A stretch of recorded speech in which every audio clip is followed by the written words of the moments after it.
Assalomu alaykum. Bugun sizlarga mini 5 quyosh paneli bilan ishlaydigan 4G kamera haqida qisqacha video sharh beramiz. Kamera 4G tarmoq orqali ishlaydi, ya'ni Wi-Fi va kabelsiz ham bemalol foydalanish mumkin. Shunchaki SIM karta o'rnatasiz va kamera ishlashga tayyor. Keling, uning asosiy afzalliklarini ko'rib chiqamiz. Birinchidan, kamera PIR datchik va radar bilan jihozlangan. Bu esa kerakli obyektlarni, inson yoki transport vositasini aniq-aniqlash imkonini beradi.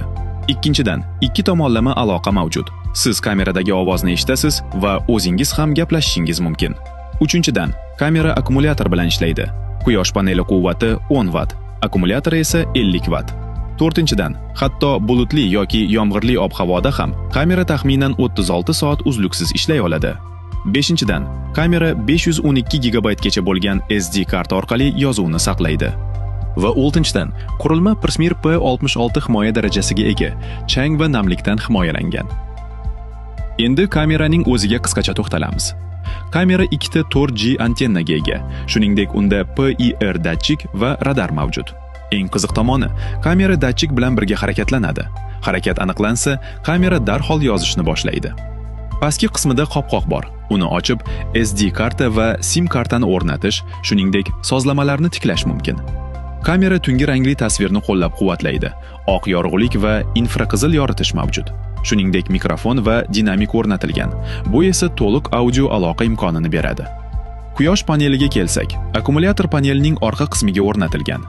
Komlektda kronshtayn mavjud bo'lib, panelni quyosh yo'nalishiga qarab istalgan tomonga burish mumkin. Panelda ikkita port bor. Biri akkumulyatorni doimiy zaryadlash uchun, ikkinchisi kameraga ulanish uchun. Agar kamerani yangi olgan bo'lsangiz, akkumulyatorni komplektdagi adapter orqali 12 volt quvvat manbaiga ulab, oldindan zaryadlab olishingiz mumkin. Kamera ishga tushirilganda ko'k indikator yonadi va u avtomatik ravishda aylanish orqali start qiladi. Taxminan 1 daqiqadan so'ng kamera to'liq ishga tushadi. Shundan keyin, agar SIM karta o'rnatilgan bo'lsa, uni HIC Connect orqali osongina sozlash mumkin. Kamerada energiya tejash uchun 3 ta uyqu rejimi mavjud. Agar zaryad 15% ga tushsa, kamera faqat harakat aniqlanganda ishlaydi. Agar zaryad yetarli bo'lsa, u doimiy kuzatuv va yozuvni amalga oshiradi. Agar kamera uyqu rejimida bo'lsa ham, harakat aniqlansa sizga bildirishnoma yuboradi. PIR datchik va radar esa keraksiz harakatlarni filtrlab, faqat muhim obyektlarni aniqlaydi. Barcha sozlamalarni keyingi videoda batafsil ko'rib chiqamiz. E'tiboringiz uchun rahmat. Kanalga obuna bo'lishni unutmang.